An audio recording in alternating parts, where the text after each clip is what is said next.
My dad built her. 900 horses of Detroit muscle. It's a beast. Know what she ran in Palmdale? No, what did she run? 9 seconds flat. My dad was driving it. So much torque, the chassis twisted coming off the line. Barely kept her on the track. So what's your best time? I've never driven her. Why not? Scares the shit out of me. That's my dad. He's coming up in the pro stock car circuit. Last race of the season. The guy named Kenny Linder came up from inside in the final turn and clipped his bumper and put him into the wall at 120. I watched my dad burn to death. I remembered hearing him scream. But the people that were there said that he had died before the tanks blew.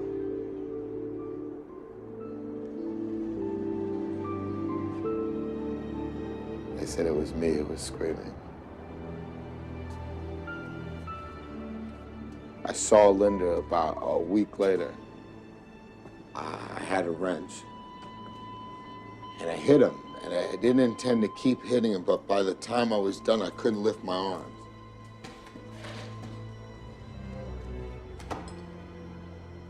He's a janitor at a high school. Has to take the bus to work every day. And they banned me from the tracks for life.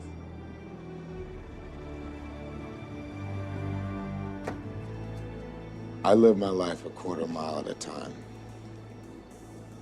Nothing else matters, not the mortgage, not the store, not my team and all their bullshit. For those 10 seconds or less, I'm...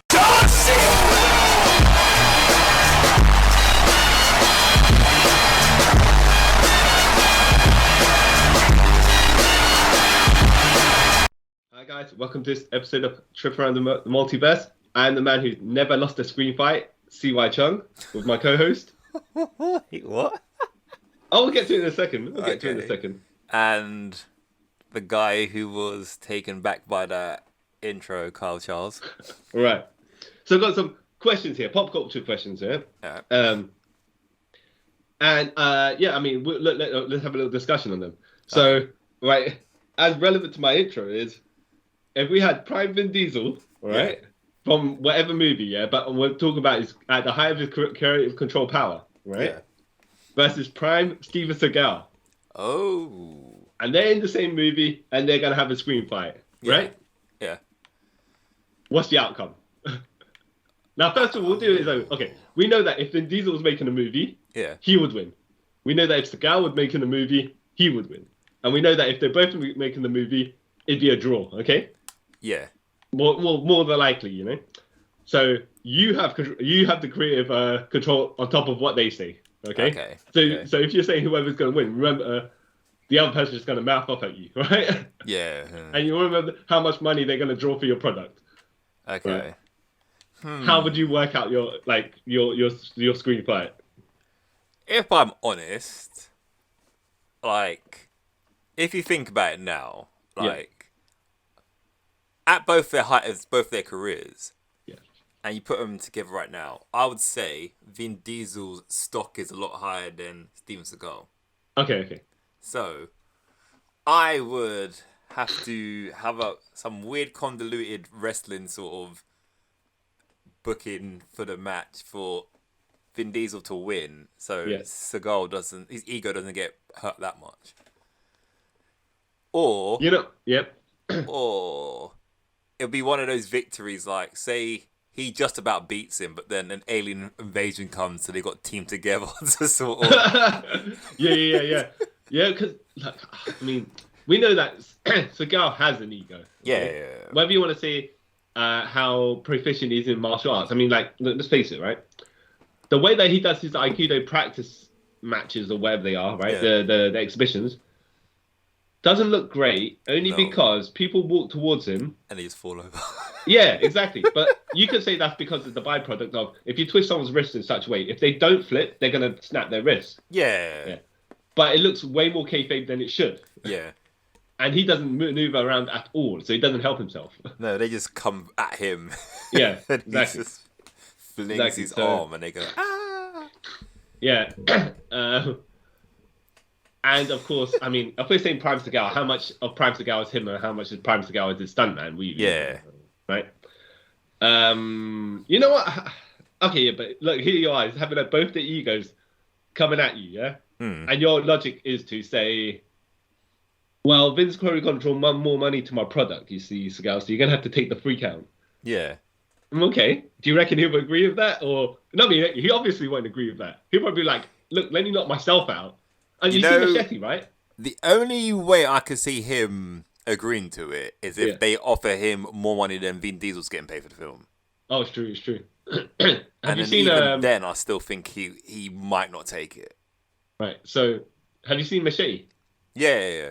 Yeah, and so instead of Machete killing Steven Seagal at the end, Steven Seagal kills himself. He commits seppuku. Yeah. Just so he doesn't have to take the loss, right? Yeah. And there's a movie in 2017 called The China Salesman. Yeah. Where it's Mike Tyson, right? And he fights Steven Seagal. Okay. Yeah. No, it's a 4-minute fight. It's not great. No, I mean, the footage is 4 minutes long, but it's not an actual 4-minute fight. Yeah.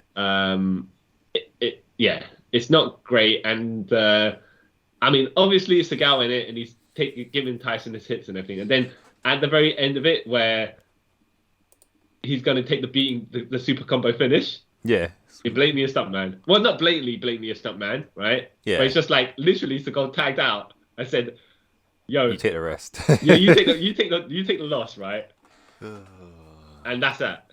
Because you never see Seagal's face, actual face, once he's like about to take them finishing punches. Yeah. It's someone else taking them punches. What, from behind? Like, yeah, exactly. And it's just like, you're a joker, Seagal. But you should, you know, if your ego is that much, you maybe should have just made it so blatant that get a skinny stuntman. Yeah. With a tan and a bad wig to take your place. Because then you'd be like, well, yeah, it's obviously not me. Or just like, were they serious films? It's meant to be a serious film. Because you know what I would do? Yeah. Do you want to know if it was like a comedy or something? Do like blatant where he gets up and goes, "Okay, I'm stopping for my stuntman," and the stuntman comes. Yeah. Because I think they've done it. They've done that in another film, but I can't remember what film it was, and I thought it was quite funny. Has Prime Vin Diesel? I mean, has Vin Diesel ever lost a screen fight? And we're not talking about. And we're talking clean. We're talking clean as much as possible. In the Fast and Furious movies, I would say no. In any Vin Diesel movie, and we're not talking to him versus like beasts or whatever like he does in Riddick, right? That I mean, like a man, one-on-one. I want to say one-on-one fight, but you know, it's Vin Diesel. He don't even, yeah. The only one I could say he took a loss, even though actually two, but technically it doesn't count, is like Iron Giant and Guardians of the Galaxy. That doesn't count. Yes, I'm saying that's the only ones really that I can think. I mean, you could say technically speaking, he took a loss as Brute as well. Right. Yeah. And even more Vin Diesel than ever, he resurrects himself as Little Brute. So yeah. Or you know, Save It Private Ryan, we get shot. Oh yeah. But that's not a screen fight, is it? No, I mean, it's not like you say Vin Diesel versus bullets. It's not the same. Yeah, I honestly don't think he has. And like I said, I've probably seen all of his films. I don't know how Wait, so I mean, the only time I could say he probably did actually take a loss was in Boiler Room, but that was a mental and emotional loss, not an actual. Yeah. Like, but you're okay. So Prime Seagal at its peak is late 90s, yeah. I mean, sorry, late 80s. Late 80s, early-ish 90s. Yeah, and Prime Vin Diesel is when would you say? Let me quickly check. I would say to be fair, he has the longest stretch of a career, and I think in the middle section of his career where it kind of died down, but then it jumped back up. So yeah, because he's had two peaks. What would you say? I'll say Prime Vin Diesel's probably 2009 onwards, if I'm honest, Okay. because Yeah. he did the first Fast and Furious and then disappeared, didn't he? And I wouldn't class Pitch Black really as him in his prime. Okay. Fair enough. Fair enough. But you're saying if you were had the last final say, you'd be like, Seagal, you're gonna have to. Okay, so Seagal, you're gonna not win, but you're not gonna not lose. Yeah. Okay, and what you're saying is double punches. Seagal then falls off the building or something like that because he's at the edge of the ledge, right? Yeah.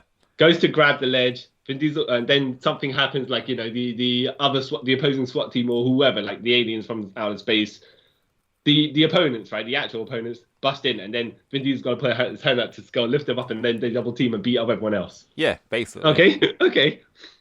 Because that's the only other real way. Yeah.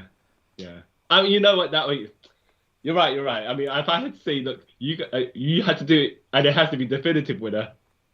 Well, this is the best way that you satisfy both parties, probably. Yeah, because there's no other, like I said, there's no other way around it. Yeah. But yeah, and your reasoning for, I mean, because you wouldn't say to Vin Diesel, you gotta.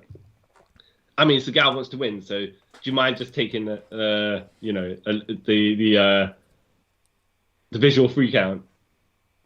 But then, I don't know if he would, out of respect and because Seagal's old, something bad. Well, I think Vin Diesel would more likely say, no, let's just make it a draw. We don't finish fighting, right? Yeah.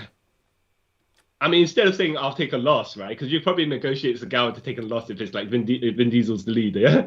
Yeah. Right? And you come away that both look good. But I think Vin Diesel will be like, no, let's just not inconclusively fight until whatever happens. Yeah, it's only, yeah. Because screen version of Vin Diesel, right? Yeah. He was in, I'm not sure if you've seen Babylon AD. Yeah, I've seen Babylon AD. Yeah. So he was like a homeless or whatever it was. I can't remember the exactities of it. But all I know is that the girl he was rescuing got put in the MMA cage or something like fell into the cage. And so Vin Diesel had to come rescue her. And then he's got to survive 3 minutes in the cage. But he's like, I don't even want to fight. So he beats up the MMA guy. And then tons of other MMA people come in there. And he beats them all up. And like, I don't even know if your character actually has any fighting ability. You're just magically able to take these MMA fighters down. I'm trying to remember if he was some special dude in that film. Because I've seen it. But it was so long ago, I can't remember. Yeah. I do remember enjoying it, but being confused by the ending. But well, let's say as well, Dominic Toretto don't have skills in anything other than fixing a car. Okay, the engineering skills. Oh wait, he was in Babylon AD. He was a veteran turned mercenary. Okay, fine. Yeah, so that kind of makes I showed how much attention I paid to the film. I only seen it once though, years ago. Yeah, same. But that obviously explains why they went to him for whatever mission they were going. Yeah. But Dominic Toretto don't train in nothing, right? He can beat up FBI agents, and some of the movie version of FBI agents sometimes are amazing, right? Yeah. In the Fast and Furious universe, they're not really anything good. No. Beats up whatever the hell the Rock's character is meant to be. Basically, he's meant to be like a mercenary turned police officer, in it, really. Yeah. So. Okay. Beat up them. He had an equal footing with Jason Statham, who's like the best of the best of the worst of the worst. Yeah. Best in British intelligence and all that stuff. Yeah. Beats up some of Mr. Nobody's group of whatever they are. Yeah. And you're like, yeah, but never in this movie franchise have you been shown or even spoken about having any fighting abilities whatsoever. You just. Yeah. You just have them. Yeah. Yeah, man. I love it so much. All right. So you kind of dodged the answer, but at the same time gave an answer. So that's that. You know what I mean? Hey, look, you satisfy the requirements. I can't say nothing, right? Sadly, logically, that's the only thing. Yeah. Get around you're right. it. I would agree with you as well. And you could probably, like you say, you can probably argue the age difference and the box office, even when you're using outside of context stuff, saying. Seagal, right now. Yeah. If they're both in their prime, though. If they both are in their prime, and I still think Vin Diesel would make more money than Seagal was. You know that Seagal's just gonna have a shouting match with you with the trailer, like after, or, during filming or whatever, right? Yeah. But you're just gonna have to. Plus, he seems more difficult to work with than Vin Diesel. Yeah. He'd probably just take a few pot shots at Vin Diesel's nuts as well while they're doing the rehearsals and stuff, because that's how he goes. Yeah. Petty. All right. Now, speaking of Riddick, Yep. if you had to cast 80s version of Riddick in Yep. Pitch Black, right? Yep. Who would you cast? And remember, these are the two scenes, right? I don't know how recently you've seen Pitch Black. Neither do I. Okay, so I saw it a couple of days ago. Actually, I thought I'd watch it on Netflix. Yeah. There's two scenes, right? In particular, you have to be remember when you're casting this, because these are the two standout scenes. Okay. First, remember the blonde lady who's the leader of the group, Yeah. and Riddick is like convinced. He's got the spaceship, yeah, and he's got to jet away and leave everyone to rot. And he's like trying to convince her to get on the spaceship. And she's like hands and knees, going, "Please go save us." And he goes, "No, you can leave them. It's all right to look out for yourself." And she's just like falling apart, but kind of crawling in. Yeah. And then he's like, "Yeah, that's good," because you got to have someone enough charisma and charm to actually pull that off, not in a nasty way, yeah. But by the time she reaches to the control, she's like, "No, screw you, Riddick." So you got to have someone to fall under the spell, but actually, give enough. So the opposing character is like, maybe I should look out for myself. So that's scene one. You got to remember. Scene two is when the flying whatever they are. Yeah. Now Riddick is left behind, and he's trying to. He's the last person trying to get on the spaceship. Okay. So the blonde lady comes to help him. Yeah. And then she gets stabbed. Now, when you look at it in a certain way, it's like, did Riddick stab her to get her to bleed, to get the flying things to go and then shank her with their tail, and then drag her away so he can get away? Or as she went to rescue him, she got shanked by one of their flying things with the tail, and then she got shanked by another one because she has two stab noises. Yeah. And then she got pulled away. So yeah, it's got to be enough mystery where maybe he did actually stab her so he could get away. I don't know. No, I'm not saying that's what happened. I'm saying it's got to be. You could interpret the scene that way as well. Yeah. So cast your 80s Riddick who take into account those two scenes that are key in the movie. Okay. Because the rest of it is just him being cool. Yeah, pretty much. Based on another film from the 80s with another two films from the 80s that have a actor who I say could do this would be Kurt Russell. Of course. Why? I was going to say as well. Now, why? Why would you say Kurt Russell? Because in one of my favorite films of all time, Escape from New York, which Metal Gear Solid is loosely based on, he pulls off that sort of like hero, but he could be dodgy, but he's still good at the same time. Yeah. And that nonchalant, like, I don't care sort of thing. And that's kind of like what the persona Riddick gives off. So I reckon he could do it. Yeah. I mean, not just based on that, though, because he's done other things where you're like, even in The Thing or like Tango and Cash. Yeah. I mean, look, the dude can do serious and comedy at the same time. He's a very flexible actor. Yeah. But then he can do charming and he could do sinister as well. Yeah. Well, not sinister, but, gritty hard. Yeah. Yeah, so I was also going to be like, you know what? He could very much pull this off, yeah? But we're going to take him out of the equation because it's... I thought I was going to say it, and I thought you might say it. So we're going to take him out there, give me someone else. Only because, like, I think we're Kurt Russell fans, so not to say it taints our opinions, but this guy's just too good. Yeah, man. It's like... give me your second choice. Second choice? Yeah. Because then it's harder, slightly harder. Second choice. You sure you want to hear this? It's gonna be. It makes no sense, but it's only because they were big in the 80s. Yeah. Arnie. Jeez. Then... okay, like not to. It's an awkward one with Arnie, isn't it? Because back in the 80s, I don't think he had enough actual acting range. Yeah. I mean, the guy was trying, but then. at a certain point, I think it was toward like after the night, like the turn of the 90s, he became more of himself and more natural. Yeah, he became more of an actor. Yeah, Yeah. yeah. No, But I at the just same think- time, Yeah. so he's talking to the blonde lady, the captain, right? Yeah. Trying to get her to come on a spaceship in his Austrian accent.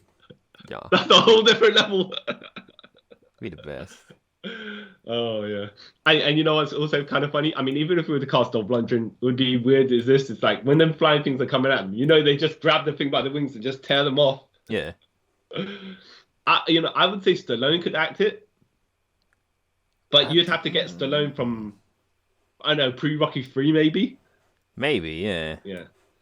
Yeah. Actually, yeah, because I don't know about to say this, but I was gonna say Stallone ain't a good of an actor, but I realise I don't know what I'm talking about because he actually is. So you watch Rocky 1 and some of Rocky 2, and you see Rambo, and you're like, yeah, actually, the guy can do stuff when he gets the meat. And he gets the meat rolls, yeah. Yeah.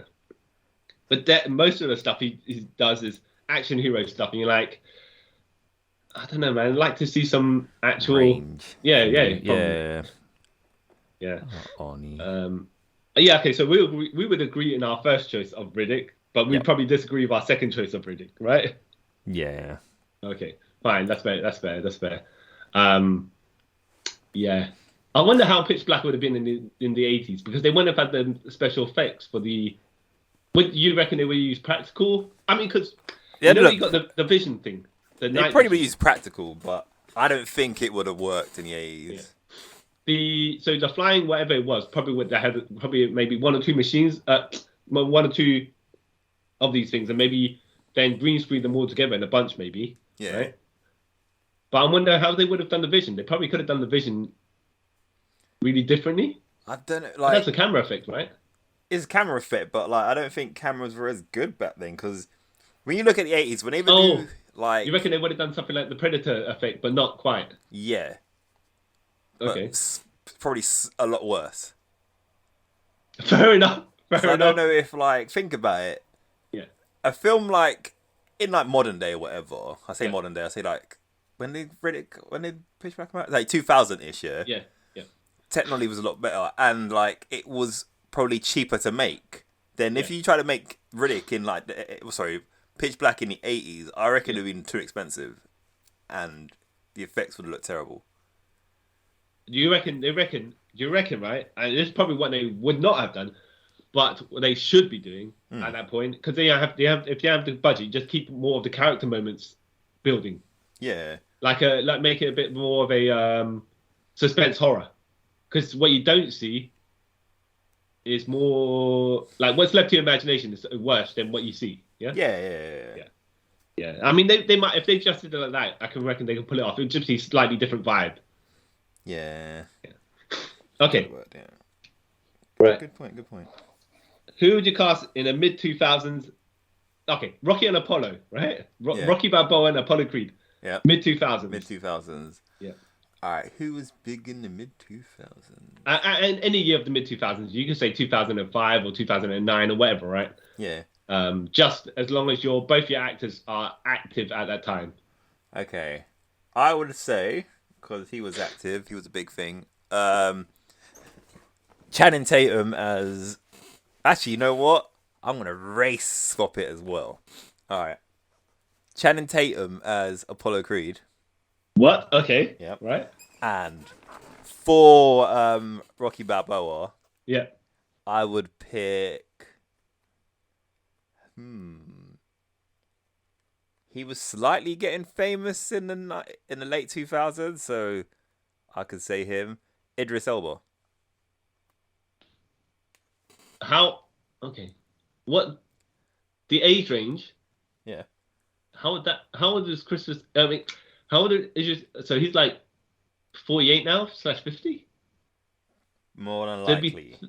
And he'd probably be about 30. So you're saying 2005-ish? I'll say, no, more late. Say like 2009, 2008. But then Channing Tatum would be like 23? 28. Yeah. He's born 1980. Don't ask me why I know that. So your Apollo, not to say, I mean, but your Apollo would actually be younger than your Rocky. Yeah. Okay. This is Hollywood. Alright. They cast Alright. people in their 40s as 20-year-olds. So, Yeah. You know what? It's kind of, you know what? It's actually really funny. What? If you swap them around, like, not to say that the black person to be the black person, but I just, Idris Elba now seems to be a bit more outlandish. Like, he can be outlandish, right? Yeah. Though, to be fair, Channing Tatum is known to be outlandish as well. Yeah. So, you know, yeah, you know, I feel like both of them could actually. It could work. That's what I roles. thought. Let me do something different and swap it around. Because Yeah. either But way, you- they both could work. Yeah. So I was like, okay. I mean, I'd probably cast a more younger guy as Rocky as the up and coming, but Channing Tatum works in, like, you've seen This Is the End. yeah. Right? Yeah. So he can be outlandish. Yeah. I was gonna do Chris Evans as Rocky and The Rock as Apollo. Okay. But but I'm more intrigued about your cast. Mine is more like a calmer style casting, yeah. Yeah. And what you would expect probably, right? But yours is something I'm like, God damn, actually, I'd love to watch that film. Because, You like, probably get more views just because of your cast than anything yeah, I else. would, not gonna lie. Like, the reason why I thought, you know what, Channing Tatum, because he does comedy and stuff like that, but then he has done quite a lot of serious films. Like, the first Magic Mike's meant to be pretty, like, a drama. And, like, what's the other one? The Foxhound? What's that? Oh, the dance movie. No, there's a other serious film he did where it's based on this wrestling coach who basically... Oh, yeah. Foxcatcher. That's it, yeah. And he's like he's just got a serious role in that. So I was like, you know what? He can do serious. Yeah. I He mean, can do look, action. if you said Channing Tatum and Idris Elba are going to be Rocky and Apollo, but you didn't say which roles they're going to be. If I saw that in the in a movie magazine, but we don't know which way we're going to cast it, I'd be like, God damn. You know what? This is going to be something to watch. It'll be so outlandish. That's why I think it will sell. Like, Yeah. Let's You see how ain't this wrong. works. You ain't wrong. Okay. Just on the side note, then, who would you cast as Drago? As Drago. Oh, would you want to even put Miss Clubber Lang and Drago in there as well? All right. Actually, I would. From the same time period, right? Yeah, ish, All right. yeah. Because you know the movies are like 3 years and then 6 years apart. So Yeah. Yeah. All right. For Clubber Lang, it's gonna sound so random. Yeah. I don't know why this person's coming to my head because I haven't seen this person wrestle in like forever. Monty Brown. Oh, for real. I don't know why I just thought of him. I was like, yeah, that would work. You know, he okay, 100%, right? He actually just gives the same vibes as. I mean, in your universe, right? You can Yeah. even cast The Rock in there as well, but I actually prefer Monty Brown because he chats so much more crap. Yeah. He's got And the The Rock's- level. The Rock's Yeah. too obvious as well. No, but The Rock's kind of okay. The stuff that The Rock chats is slightly comedic and slightly serious, right? Yeah. But the stuff that Monty Brown chats is like Monty Brown believes it. Yeah, And it's just a exactly. string of rubbish sometimes, but it comes across so amazing. I was like, you know what, him. It makes more sense. Yeah. Yeah. Who, Drago. Oh, this is a hard one. And this would be probably early 2010s, right? At this Yeah. point. No, mid 2010s for you, right? Yeah. Yeah. What's that? Oh, And you got to remember, Idris Elba is the guy fighting these people. yeah. What's that dude's name? He was going to be Deathstroke, but Oh, Joe Manta. yeah, Go. only because he's tall. No, yeah, but he's got a build. He can pull it off as well. Yeah. And he's got in your movie, he's going to kill Channing Tatum. Yeah. And be Russian, but whatever, you know. Yeah, He's got whatever. a mean look to him, though, to be fair. Yeah, I reckon. Yeah, him. Okay, yeah, quite. It's quite a Okay. weird cast. No, but for some reason, for just thinking things up on the spot, right, I gotta be like, I'm intrigued. It might not be an amazing movie, but it's amazing. I don't know, something, man. Yeah. It's definitely a draw for me to watch. That's putting it that way. All right. That'd be the best movie ever. Okay. All right. What about okay. All right. So kayfabe Undertaker, right? We're gonna put him with all his supernatural abilities or his heightened abilities from wrestling. Yeah. Okay. And he's a villain in the Fast and Furious movies, right? Okay. Yeah. How does this go? How does it go? Yeah, and if you need me to refresh some of the more absurd abilities that the Undertaker has, okay, let me just give you some abilities, and then you can fill me on some that maybe I've forgotten, right? All right. Yeah. Go for it. The dude can cast illusions, yeah. Yes. He does demonic possession as well, Yeah. right? He can cast lightning bolts. Yep. He can sit up after taking an insane amount of damage. Yep. I don't know what you want to call that. The resurrection ability or whatever. Yeah. It is, right? Resurrection. He can control the lights. Yeah. You can control time. Wait, I don't know. Say it's not telekinesis. Can't really literally control the lights. But what are you gonna call that? Where you can? I don't know. I mean, literally, it is just switching lights on and off and flickering power. So EMP, some sort of EMP, internal EMP device. I guess so. For some reason, I was gonna say photosynthesis, but that's something completely different. He can teleport, of course, right? Yeah. Let me. Is there anything else I'm missing? There's probably some other abilities, but obviously superhuman strength. Because how can you lift someone? How can you choke slam someone? Yeah. All right. What else can he do? He has motorbike riding skills. Yeah. So, yeah, we're gonna mix all the best aspects of the Undertaker together, right, to make him the villain. Yeah.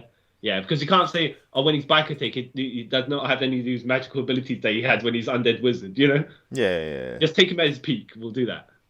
A peak combination of all these abilities. Yeah, so he can race them on their cars on his motorcycle, right?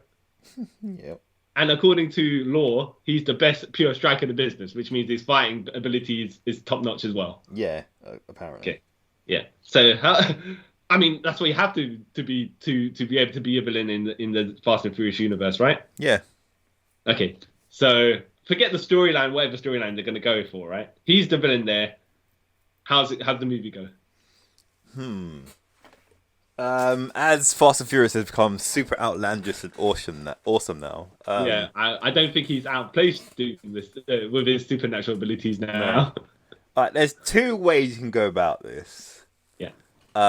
One's the real way you wouldn't do because it's kind of messed up. I was gonna say he's the leader of a racist biker gang. All right. But all right. That's not gonna be as fun. No. It could be that somehow he is related to he's the overall big bad of everything, going all the way back to he is the father of the first bad guy from Fast and Furious 1. What, Rick Yoon? Yeah, somehow. Just play along. Oh, right. Okay. Somehow. Right. So And reverse white genetics here, where his is the not basically superior. like the King of the Fatal Fury film. Was it? No, King of Fire film. Yeah. Where Keo was basically a white dude. Yeah. Okay. All right. So he's the dad, and I can't remember if that guy actually dies or whatever. But I think he dies because he doesn't come back since. Yes, all right. So he dies. So his dad becomes entangled in the dark arts and kills himself, and becomes the Undertaker. He tried to resurrect his son, ends up killing himself. Yeah. And then he resurrects himself with these supernatural abilities. Yeah. Okay, fair enough. And then he's been basically directing everything that's happened so far in the Fast and Furious universe from behind the scenes. So it's not all random bits of luck or whatever. He's been orchestrating it to the final moment where he finally kills Dominic Toretto on the moon. Yeah. Because they go to space now. Okay. I mean, so sad. it's not the most outlandish thing I've heard in this franchise. No. Yeah. And then he died. Well, he goes to kill Vin Diesel, and then his brother, I forgot what his brother's name again now. Wait. You mean Vin Diesel's brother or the Undertaker's brother? Oh, Vin Diesel's brother. Oh, yeah, John Cena, yeah? Yeah, I forgot what his name is. Right. What is his name? I want to say... No, that's his actual name. I was going to say Felix. But Yeah, same here, but it's his real his actual name. Yeah. And it's some faux Italian name. Yeah. Jeez. All right, you continue the story. Yeah, and then whether his name. So he's about to give Vin Diesel... Well, he's about to give Dominic Toretto the tombstone.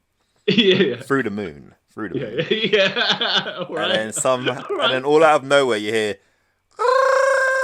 No. And then, he can't because he's not John Cena. oh, whatever. Okay, you hear burn, burn, burn. So he's in his Mustang flying through space. Yeah. And somehow it distracts Undertaker, so he unhooks the tombstone. Yeah. Yeah. And then he gets hit by John... Jacob. That's correct. it. Jacob with a K, if I remember correctly, right? Yeah.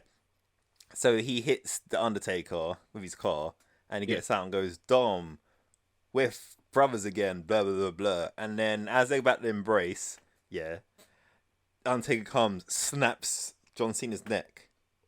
All right. Okay. So he dies, and this is when Vin Diesel finally becomes a Super Saiyan. All right. And him and Undertaker have some epic battle, and he kills the Undertaker by throwing him into the sun, and he dies. Wait. Okay. So what part of Vin Diesel turns blonde because he's got no hair? He grows hair just when he becomes Super Saiyan. He just grows hair to turn blonde, right? Yeah. Not like just blonde eyebrows. No. Right. Just literally grows hair to go blonde. Goes blonde, Excellent. and then it falls out after he comes out of his Super Saiyan state. All right. Okay. And then at the end of the whole film, you'll have Vin Diesel, well, the family of all them guys having a beer saying, "This is for you, Jacob. You finally became part of the family." And they look to the sky, and then you see Jacob give a salute like John Cena does, and then it ends. Wait, so when Undertaker snaps Jacob's neck, does he let Jacob's body just float in space, or is it still not? I mean, does he not float away from the moon? How? No, for some reason when he dies, his body becomes hard, whatever it is. So it just hits the the moon. Because like you say, the other thing is when they lift their beers up to "This is you, Jacob," and then you just zoom in and you see the floating Jacob body in space. Float in space. Yeah, no, wait, it does, and then you see a ship, you see the body just stop, and then a tractor beam pulls it up into the ship, and then that's a spin-off to the next Fast and Furious franchise, Jacob in space, because they resurrect him, and he becomes Star-Lord basically. Yeah. Excellent. I mean, look, it's outlandish, but then this whole franchise has gone outlandish. Yes. So I tell you what's also kind of funny because you're saying about Tombstone, yeah. Yeah. Now, even as a wrestling move, I'm like, why would you? If someone flips you upside down, right? Why are you going to grip the back of their back to be in a tombstone position? Exactly why? I mean, my logic was this, yeah. If you get someone in a tombstone position and if I'm tombstoning you, I'd say to you, but kick your legs around. So then it looks like you're trying to reverse it. That's why you hooked my back. Yeah. And you just couldn't reverse it because I dropped it in your head. That's different, right? But it looks like you're holding my back in case there's because you're trying to do the flip reversal, and then you can tombstone me. Yeah. And then there's logic of why you're holding my back. Obviously, the reason they hold the other person's back is then their arms aren't flailing around. You don't drop your knee onto someone's arm and break it or whatever, right? Yeah, of course. Or the move looks clunky if you don't, right? Yeah. But I think Undertaker do it a couple of times where he's actually hooked, the way that he's lifted someone, he's actually end up hooking their arm as well. And obviously it's not how it's supposed to be done. But he's done it before like that. And it's that makes more sense, right? Yeah. But, to position people, they have to hold it. So it's why would... Yeah. It never made sense to me. But then I'm going to give that as an Undertaker telekinetic ability, right? Yeah. Once you're in the tombstone...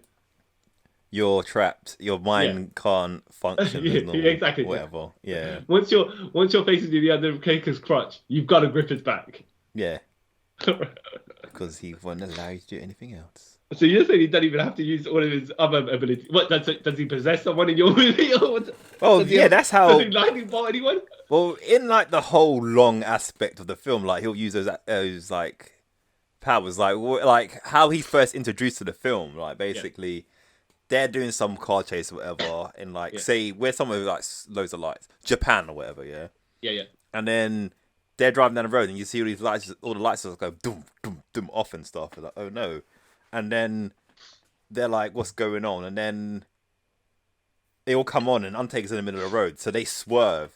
Yeah. And then one of them goes into the building. That's how one of them dies. We'll say that's how Han dies again. You know? Yeah. Okay. And then throughout the film, does Undertaker resurrect Han to be part of his undead crew? Oh yeah, he does that. So when the others are like doing like the final battles, like so you got not John Cena, you got Dom and Undertaker fighting in space, and then you got the others like drag racing and stuff down in. So you got zombie drag racers and bikers versus the part of the Fast and Furious team that are still alive. Yeah. But not undead. Yeah. Okay. All right. Someone should give me money to make this movie. It'll make no sense. Yeah. But it'd be amazing. Life. Oh jeez. All right. So you're saying Undertaker as a kayfabe version of. So he's gonna use his demon-like possession abilities to control the undead minions, and that's why he takes the loss, because now the signal from the moon to the Earth is like such a distance that his concentration is too much. Yeah. Or you're just gonna straight up have him take the loss. I mean, why are they going to do in the first place? Are you gonna be like Vin Diesel's like Dominic Toretto's like, if we break his concentration, right? I might know to spread his consciousness, but if he's too far away. Yes. That would be the plan that nobody tells them, basically. Because nobody dies again, I guess. Yeah. Because he's not dead, but is dead. Yeah. If I remember from number 9. Yeah. Right. Okay. Ingenious. Because obviously, also, Undertaker kills nobody as well. Yeah. Quite a nutty movie you got there, but at the same time, within the realms of the possibilities of actually what could happen in this movie franchise. Yeah. So, yeah, something else. That is also something. Kane makes an appearance. But yeah. At the very end to be like the villain for the next. Nah, because this is the end of Fast and Furious 11. So would you say Kane's leading the undead crew? Yeah. On the ground, yeah. Yeah, because he's the devil's favorite demon or whatever. Yeah. So he's got his fire casting abilities as well. Yeah. Okay, so you're saying that when Kane's driving, right, racing, and the Fast and Furious team are driving away from him, he lifts his hand out the window and he does the fire thing, and you have like parts of the ground just bursting up with flames. Yeah. Okay, excellent. Yes. It's gonna be awesome. It's gonna be awesome. Yeah, definitely sounds like it. Oh, jeez. That's nuts. It's the best fan fiction ever. Yeah. All right, final question. Let's take the Batman movie villains, not from the new film, not from the film that from 2022, because that franchise is not over yet. Yeah. Because they might make retcons to the characters or changes or anything like that. So we'll just use the Batman franchise that are completed. Yeah. Then what you're saying still makes sense now, yeah? Yeah. So we cast these Batman movie villains as wrestlers, yeah? Okay. So I'll give you one and you tell me where you think whether they might go as far as they can on the card, yeah? Okay. The Jack Nicholson Joker. Jack Nicholson Joker. Yeah.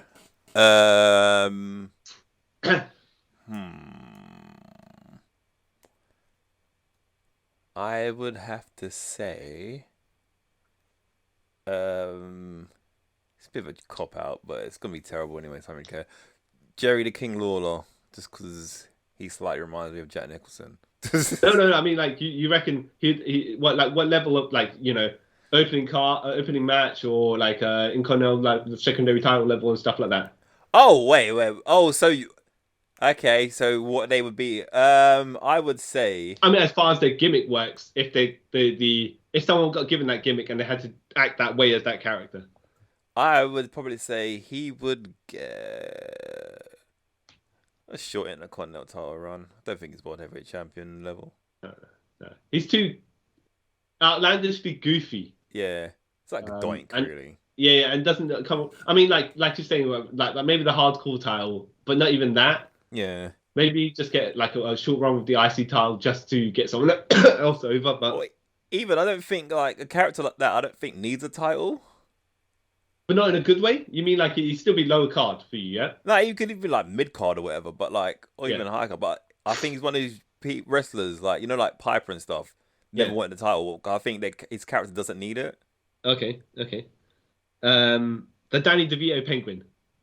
Ooh. I would have to say personally, I mean, if you're talking about the context of wrestling, he'd probably be a manager. However, if we're saying he has to be a wrestler, WCW TV champion. okay. That's like a Yeah, bit, I but mean, don't really care. you know what? I mean, as a mutated the freak character, Yeah. yeah. I think TV champion or hardcore maybe. No. You're right. Probably TV champion. Probably just TV champion. It's a weird one, Yeah. isn't it? Though?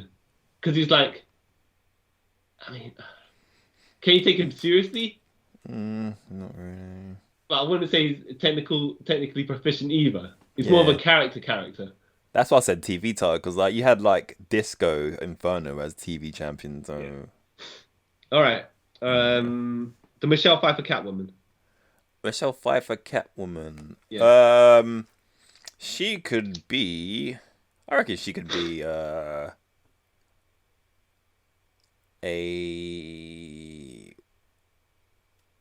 TNA Knockout champion. Yeah. Yeah. As far as I mean, but you so you main event in the women's division, right? Yeah. Yeah. That costume is going to have to be different, of course, because Yeah, it's of going to be course. like you can't wrestle around in that costume, No. so you'd probably be tights or whatever, right? One move with with the- just split. Yeah. Yeah. But I think she's got that Catwoman has all the tools to be a headliner. Yeah. Strangely enough. All right. I couldn't see a headline like WrestleMania or something, but yeah, she can. Yeah. She can headline like Bound for Glory or something. Yeah. Fair enough. The Jim Carrey Riddler.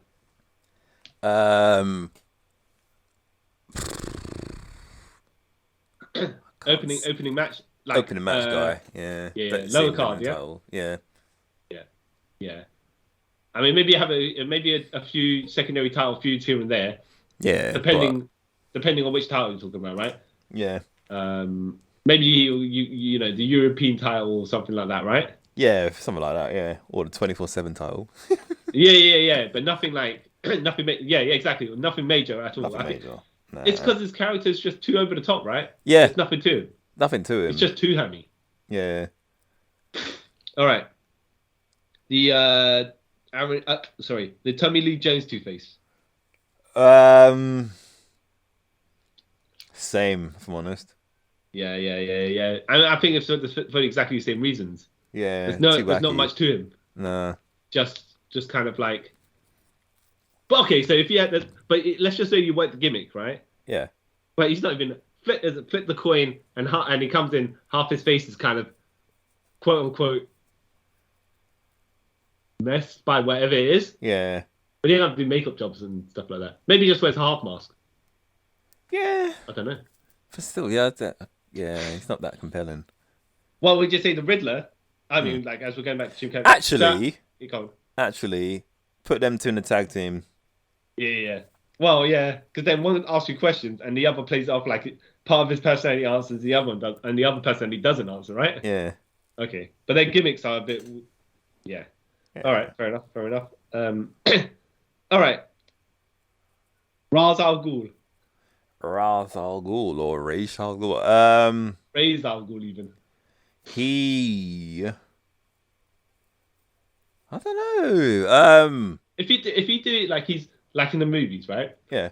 Where he's the big guy, the lead of the, I don't want to say a terrorist organization or whatever it is, but the group, yeah? Yeah. The cult or whatever you want to do. And his background is basically survival of the fittest. Yeah. Not exactly survival of the fittest, but just like, I'm here to purify the scum from the world. Yeah. I would make him. I would do him like Shawn Michaels, Undertaker, like near the end of their career. They're like like main eventers, but they don't need a title. Yeah. So maybe you'd have him have a run once or twice with the title, yeah. But then after that, once you've established him, he doesn't really need it. Yeah, basically. Yeah. Okay. Yeah. I kind of agree because you just need the guy who's like big enough and compelling enough. Yeah, and he's a compelling character. Yeah. Well, the movie version, anyways, right? Yeah. Would you have him bust out in them suits all the time? Would you have him fight in the suits? No, but have him fighting like he's sort of like how he basically dresses in the He's fighting comic. Christian Bale's Batman, who's decked up in the bat suit, right? Yeah. And he's just putting up his gloved fist like he's gonna box him. I'm like, you're a joker, but at the same time, that's a tough mother there. I was having like his trousers and his shirt off, like take risks, because Okay. like in the Fair comics, whenever you see him fighting Batman, it's always like he's bare chested for some weird reason. Yeah. Yeah. Okay. But the movie version, you're like, oh yeah, okay. He just needs kind of like his faction, yeah. Yeah. Okay. What about Scarecrow? Mid card, part of a faction. Oh yeah, you want to have him as so would you have him as the enforcer of the faction? I mean, or the lead, or like the secondary, or would just be Secondary. like not well, I don't know this version of the character. I might even have him as the associate, kind of, if you know what I mean. Yeah, Not the brute, of course, of the team. He'd just be like the guy eating the pinfalls. Yeah, because basically that's what he in the Nolan film. Basically, that's what he was. He was like his side dude. Yeah.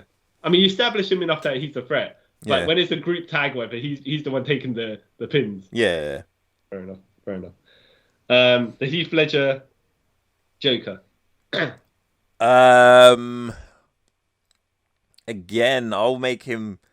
I don't think his character wouldn't want a title, but I'd make him like a main eventer. Yeah. I was do it because he's sinister. All you need is some. I mean, part of the key element is the intimidation. Yeah. And the craziness? No, because it's the unpredictability of the character. Yeah, pretty much. Yeah. I mean, partially like old John Moxley when he first came along. Yeah. That kind of. Yeah.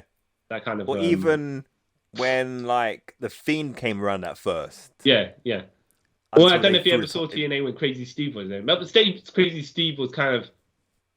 Yeah, basically.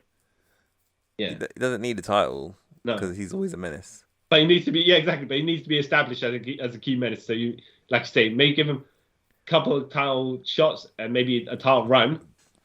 But after that, you've made him. Because even then, because like, that's where they kind of, me personally, where they kind of failed with the Fiend. Like the character was good enough. He didn't need a title. As soon as you give him something like To take a loss with, yeah, because he's gonna have to lose that sometime. yeah, and then it kind of like ruined him. Then they gave him a title again, and he lost it again. Like, okay. What? Okay. The Anne Hathaway Catwoman. Divas champion mid card. Fair enough. I don't think she has the same. The character doesn't have the same main event potential as the Michelle Pfeiffer Catwoman. Yeah, that's why I wouldn't have given like the woman's title. We'll give her like Divas title. I mean, because like I think as a character, she's more low key. Yeah. It's more of a. I want to say, not as spicy as a character. Yeah. Yeah. Okay. And our boy Bane. Bane. Yeah. The bone. Yeah. Yeah, I'll give him main event Brock Lesnar kind of push. Yeah. Come and destroy everybody in the process. Yeah. Yeah. Oh well. Okay. First of all, how would you work his mask into the equation?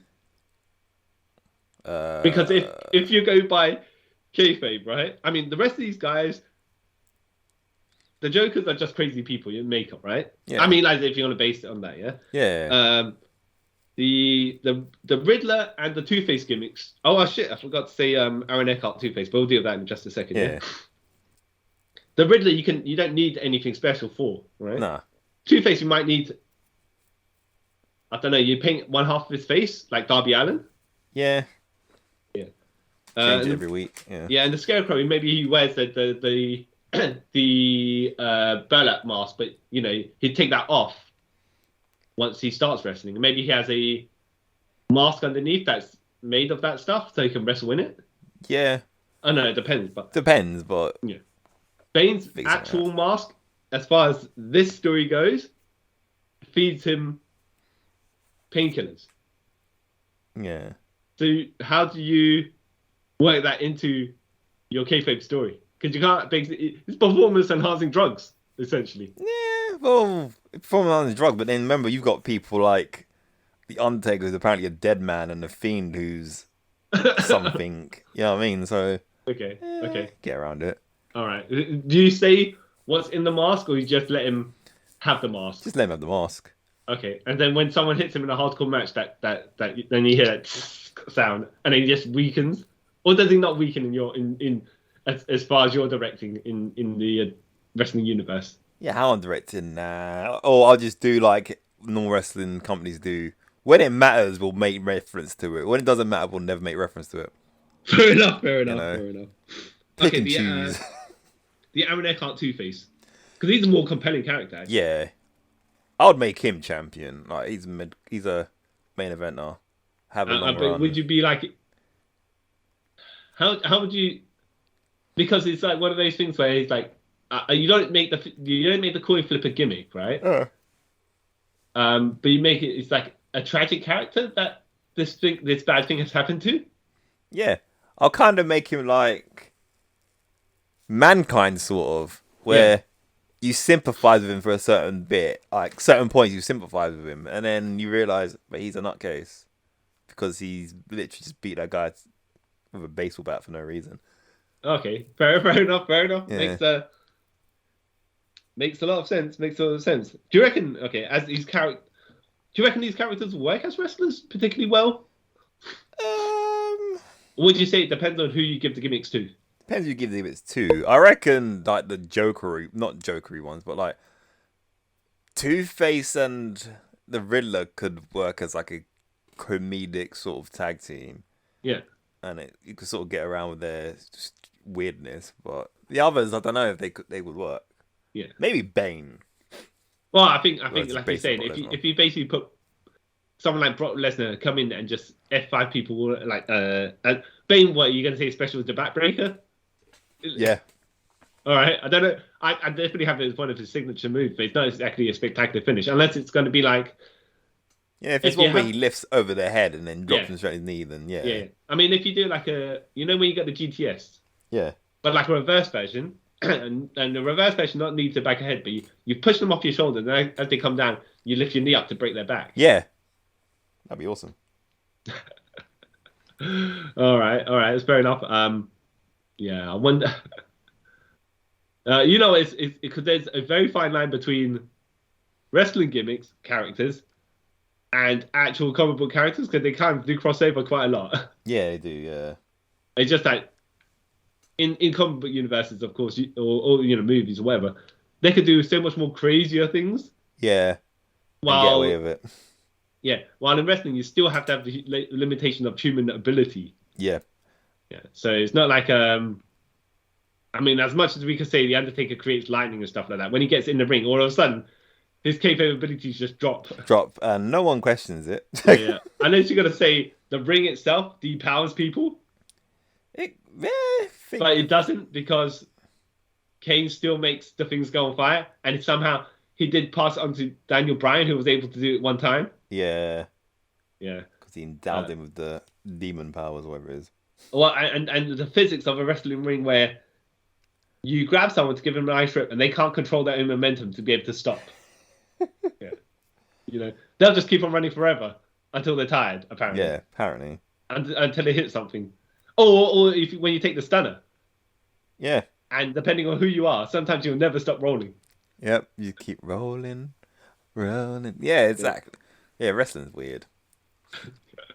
Cool. All right. Yeah. So just some outrageous answers to these straightforward questions, but actually highly entertaining, I would say. I did not expect some of them, but I'm like, well, you know what? Okay. Yeah, my Fair Fast and enough. Furious idea was amazing. I'm not gonna lie. Yeah, yeah. Oh yeah. I love it. Right. I'm the man who fights the Undertaker on the moon. See why, Chuck? You took my... I was going to use that. And I am the man who won't bow down to Steven Seagal, Carl Charles. What a loser. And thank you all for listen to this episode. If you liked my Fast and Furious idea and you want to tell Hollywood to give me the writing credit and write number 11, go out there, start a trend on Twitter and all that, and hopefully I can direct Fast and Furious 10 and 11. Yeah. But if you got any other questions and stuff for us, just always let us know how you feel. Yeah, follow us on the Instagram, Twitter. Send us an email. Any questions would be very nice. And don't forget to sub to our YouTube channel and tell a friend. Give us ratings on all the lovely podcasting apps and places you get podcasts from out there. And finally, thank you all for taking a trip with us around Multiverse. Bye. Did Cadmus create you? Jean? I can't read his mind. His brain's been altered to resist me. You don't owe anything to them. They manipulated you and then tried to kill you. So I keep hearing. From who? All you need to know is that I will get free. And I will kill you. If that's your final word. I only use this as a last resort. It's gonna send you to another dimension. You won't be hurt, but you also won't hurt anyone else again. You wish you'd killed me.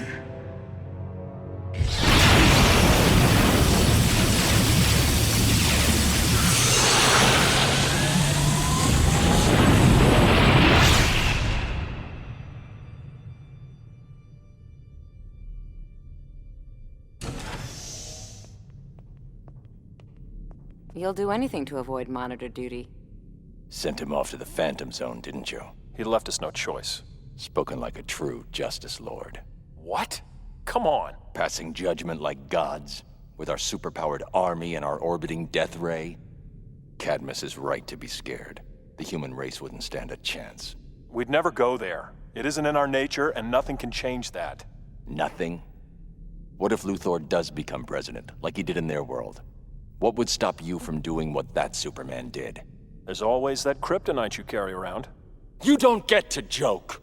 Not today. I just took a bullet for you. I'm sorry, Bruce. You're right. But you don't have to worry about the Justice League. Trust me. You know me. Yeah, I do. Get some rest.